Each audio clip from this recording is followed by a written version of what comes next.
Hello বন্ধুরা, আজকে আমি একটা কলকার ভিডিও নিয়ে এসেছি। যারা মেকআপ আর্টিস্ট একদম বিগিনার্স তাদের এটা কিন্তু অনেকটাই কাজে আসবে। আমি কিছু টিপস এখানে শেয়ার করব। প্রথমেই বলে দিই, কলকা করতে আমাদের ফেব্রিক কালার লাগে। ফেব্রিক কালারটাকে ডাইরেক্ট আমরা কিন্তু স্কিনে তুলি দিয়ে দেবো না। সেখানে আমি কিছু জল মেশাবো। জল মিশিয়ে ফেব্রিকটাকে একটু হালকা পাতলা করে নেবো। নিয়ে নিজের হাতে স্কিনের উপরে দিয়ে দেখব যে ফেব্রিক কালারটা বেশি ছড়িয়ে যাচ্ছে কিনা। যদি দেখি যে ছড়াচ্ছে না সুন্দরভাবে কিন্তু উপরন্তু পাতলা হয়েছে, তাহলে জানবো কালারটা আমি রেডি করতে পেরেছি। আর একটা যেটা বলি, কলকা করার সময় সবসময় আমাদের হাতে ব্যালেন্সের দরকার হয়।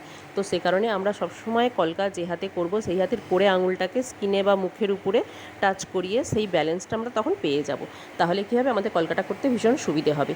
আর হ্যাঁ, আমি এখানে কিন্তু 2-3 রকমের স্ট্রোক ব্যবহার করেছি। প্রথমে বলতে ডট দিয়েছি, ডট দিয়ে সেটাকে ঘুরিয়ে সি আকারে এনেছি, যেটাকে আমরা বেসিক স্ট্রোক বলে থাকি।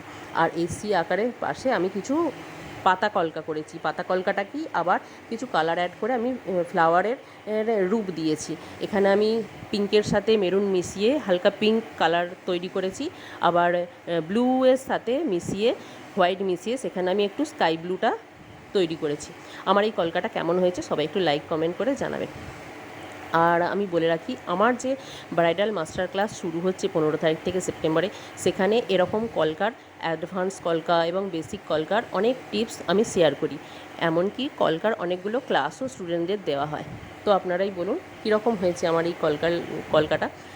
ভালো লাগলে একটা লাইক কমেন্ট এবং শেয়ার করবেন। Thank you.